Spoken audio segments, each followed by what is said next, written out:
Bem-vindo ao Jornal Livre Acesso, uma produção laboratorial do curso de jornalismo da Universidade Federal de Ouro Preto. Confira os destaques dessa edição. Aumento da taxa de desemprego em Mariana se agrava com a interrupção das atividades da mineradora Samarco desde o fim do ano passado. Desigualdade de gêneros ainda interfere na presença de mulheres na política de Ouro Preto. Sistema de monitoramento público instalado em Mariana opera com apenas 50% das câmeras funcionando. E em Ouro Preto, mosteiro budista é a alternativa turística para quem busca conhecer a cidade mineira, além das igrejas barrocas. O empoderamento feminino na política ganhou destaque no Planalto após a aprovação da Lei 13.262. Mas em Ouro Preto, mulheres vivem lutas diárias para exercer cargos políticos. Mais de 300 anos de história e nenhuma mulher sentou na cadeira da presidência da Câmara de Ouro Preto. Hoje, estar no poder legislativo já é uma vitória. Para as mulheres são tudo mais difíceis, né? E sobretudo na política. Segundo a ONU, o Brasil está em 110º lugar em participação feminina na política. Para a vereadora Regina, as eleições representam só o começo dos obstáculos. Bater em mulher, né, é mais fácil que bater em homem, sabe? Questionar e tudo. Então, retaliações a gente sofre. Não é fácil, não. Principalmente na política. A cidade de Ouro Preto possui 2 vereadoras. Para Solange, uma das legislativas da casa e atual líder da Comissão dos Direitos Humanos, é necessária uma lembrança. Elas foram eleitas pela luta das mulheres que as antecederam. Outras mulheres no passado já haviam conquistado esse direito de estar participando de um pleito eleitoral. 2016 foi instituído como ano do empoderamento feminino no esporte e na política. A Lei 13.272/2016 foi sancionada no dia 15 de abril e tem como objetivo a mobilização e promoção do empoderamento feminino nas políticas públicas. Mas será que as pessoas sabem o que é empoderamento feminino? A senhora sabe o que é empoderamento feminino? Não.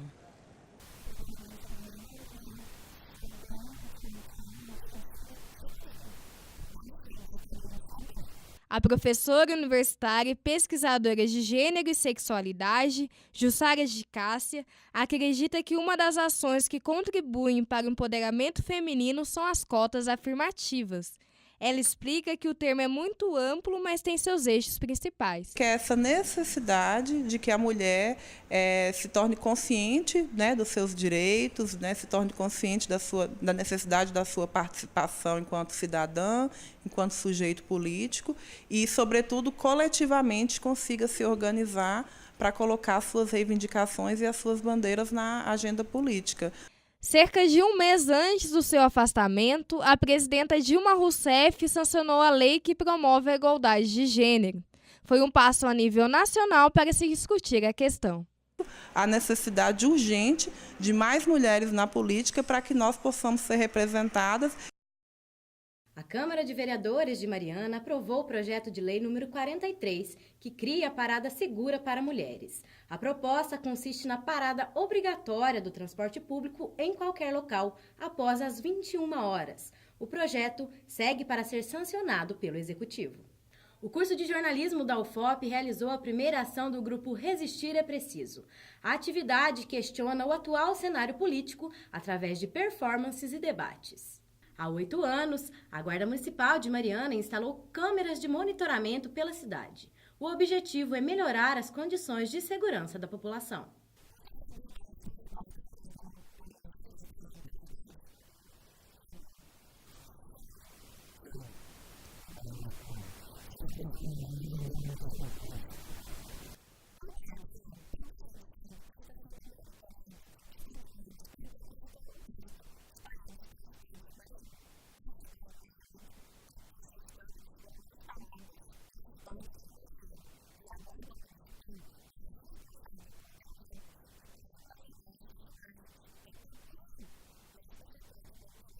Segundo Max Bonifácio, representante da empresa Raitel, responsável pela manutenção das câmeras, somente 16 estão em funcionamento.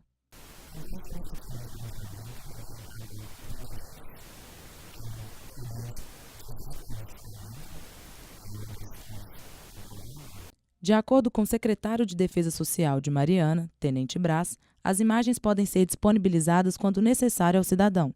É preciso apenas seguir alguns cuidados.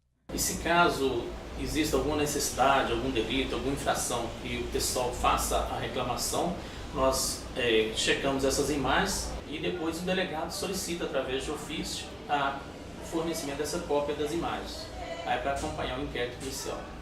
Com esse longo trâmite, nem todos os casos foram bem-sucedidos. Dona Marta Maciel sentiu dificuldades em ter acesso às imagens quando precisou. Ela acredita que as câmeras não contribuem para a segurança.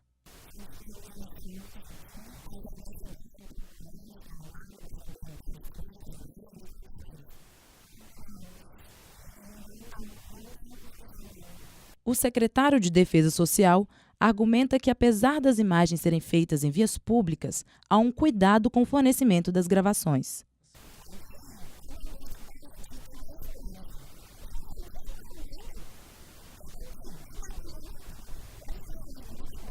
De acordo com a empresa responsável pelas câmeras de vigilância, o equipamento deve voltar a funcionar em 10 dias.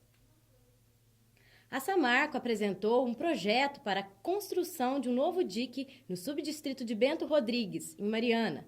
O projeto encontra resistência para sua aprovação, sendo acusado de ir contra a preservação do patrimônio histórico de Bento Rodrigues.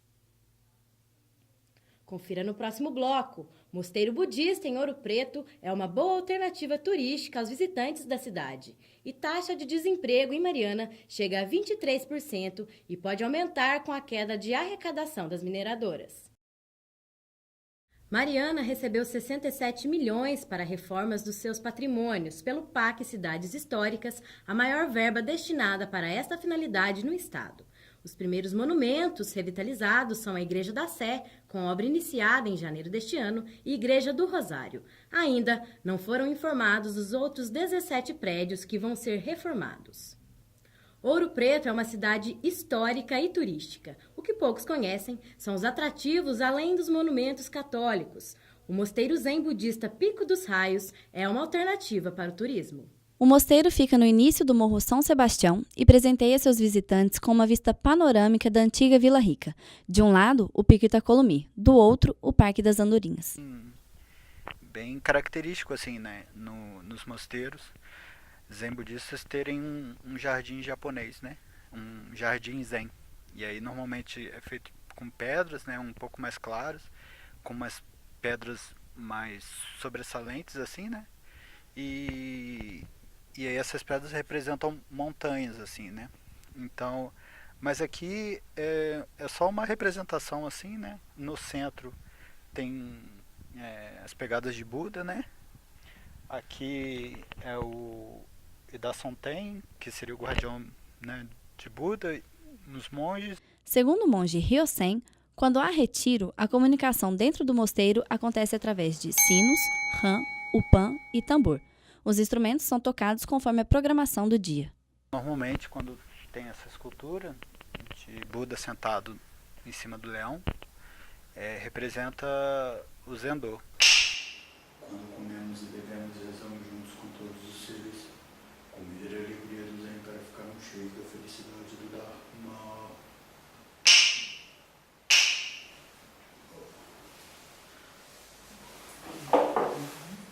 O Dia dos Monges começa logo cedo com uma meditação que dura 40 minutos. É o chamado Zazen. Durante o dia, os residentes praticam suas tarefas de jardinagem. Os turistas que vêm até o local e querem experimentar um pouco do dia a dia devem aderir aos costumes do Zen budismo. Além disso, o mosteiro promove retiros budistas, um momento em que a prática do Zazen é intensificada.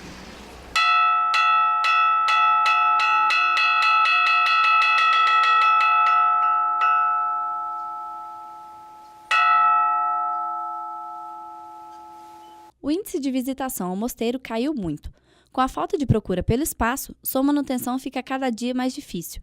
Desde sua fundação, em 1984, o mosteiro sobrevive de doações. Apesar do número de visitantes ter diminuído, aqueles que tiveram a oportunidade de conhecer o mosteiro destacam muitas qualidades e indicam a experiência.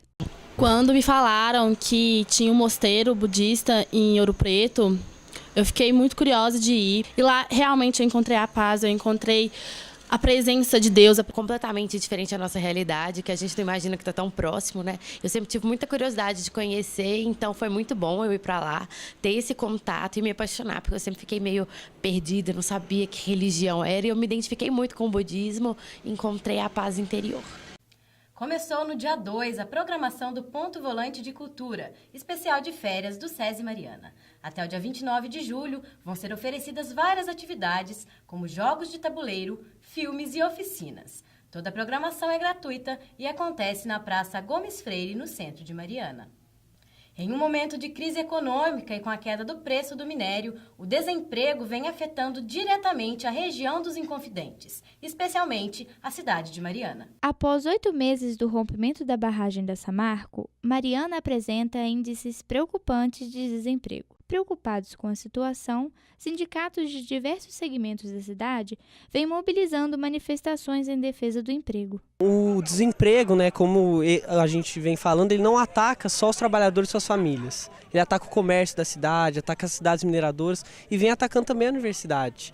E aí o estudante tem que estar junto nisso também, porque a cidade é a cidade que a gente vive. A atividade mineradora era responsável por 80% do PIB de Mariana. Por esse motivo, os sindicalistas buscam apoio dos órgãos públicos para acelerar a volta das atividades. O intuito é diminuir os impactos econômicos que têm sido gerados na região. Então aqui em Mariana pode ser demitido mais 650 trabalhadores. Cada demissão no setor mineral, porque é uma fonte de renda muito importante, reflete em 2, 3 demissões na cidade. Então, quer dizer, há uma tendência muito forte a criar um problema social muito grande aqui em Mariana, Ouro Preto e região. Segundo o Sistema Nacional de Empregos, o Cine Mariana, a situação do desemprego afeta todos os setores da cidade. Após o rompimento da barragem da Samarco, mais de 23% da população teve seus contratos suspensos. Esse índice supera a média nacional, que hoje indica cerca de 11% de desempregados em todo o país. O Cine Mariana recebe o cadastro de aproximadamente 200 pessoas. Apesar da pouca oferta de vagas, o coordenador Gustavo Ribeiro tenta parcerias. Então a gente está com essa parceria, está chamando as empresas para vir até o Cine, para a gente conseguir priorizar a mão de obra local. As poucas vagas que surgem, elas têm que ser direcionadas para quem é da região. O cadastro no Cine é simples. Os interessados devem comparecer ao Centro de Convenções de Mariana e levar seus documentos de identificação. Na entrevista de hoje, nós vamos tratar sobre o panorama econômico da cidade de Mariana após o encerramento das atividades da mineradora Samarco. Para falar sobre o tema, nós recebemos o doutor em Economia e professor da Federal de Ouro Preto, Francisco Horácio. Muito bem-vindo, professor, ao Livre Acesso. Obrigado pelo convite. Bom, a taxa de desemprego em Mariana já atinge 23% da população. Eu acho que é bom a gente considerar também, né, para além do rompimento da barragem, o panorama nacional da economia, que não é favorável há um bom tempo. E eu gostaria de saber até que ponto a conjuntura nacional atinge, de fato, a situação de Mariana hoje. Bom, a conjuntura nacional influencia muito, né? Mas, de fato, o peso maior para esse desemprego é o fechamento da Samarco. Quer dizer, ela empregava uma mão de obra significativa na cidade, que também utilizava seu salário para movimentar outros setores da economia. Então, com o fechamento da Samarco, todas as atividades de Mariana são afetadas e daí o alto desemprego. E é uma questão importante também a gente falar da dependência, né, não só de Mariana, mas da nossa região, em relação à atividade mineral. Uma questão muito importante, porque de qualquer forma, no longo prazo, o minério acaba. E quando o minério acabar, a cidade tem que ter outras alternativas de geração de renda. E aí eu diria que as políticas que o município e o governo estadual e federal poderiam implementar deveriam ser focadas nas potencialidades locais. Então, por exemplo, a gente tem muito artesanato. Esses artesãos, a gente não ouve falar de nenhuma feira do artesanato local de Mariana. Quer dizer, então, quando você promove feiras, você está promovendo a demanda desse pessoal, a atividade econômica e está gerando renda. No entanto, quando o prefeito foi lá no governo federal, ele só falou ele foi pleitear o retorno o mais rápido possível das atividades da Samarco. Então, ele está muito focado no curto prazo e parece que não passa pela preocupação dele essas questões de longo prazo para a cidade. Sim, então, para encerrar de imediato, qual seria uma possível solução para que Mariana consiga, pelo menos aí no próximo ano, começar de uma maneira mais positivo economicamente? Olha, eu acho que o prefeito deveria sentar com os principais atores locais, o FOP, a Associação Comercial, a Associação dos Artesãos, e buscar iniciativas que pudessem, de novo, fortalecer essas vocações locais de Mariana, à exceção do minério, para que você possa compensar em 1, 2 anos essa renda que a Samarco vai deixar de gerar aqui na cidade. E muito obrigada, professor, pela sua participação aqui no Livre Acesso. Muito bom poder falar sobre esse tema com você. Eu que agradeço, muito obrigado pelo convite. O Livre Acesso termina aqui. Até a próxima edição. Obrigada pela sua audiência. Tchau.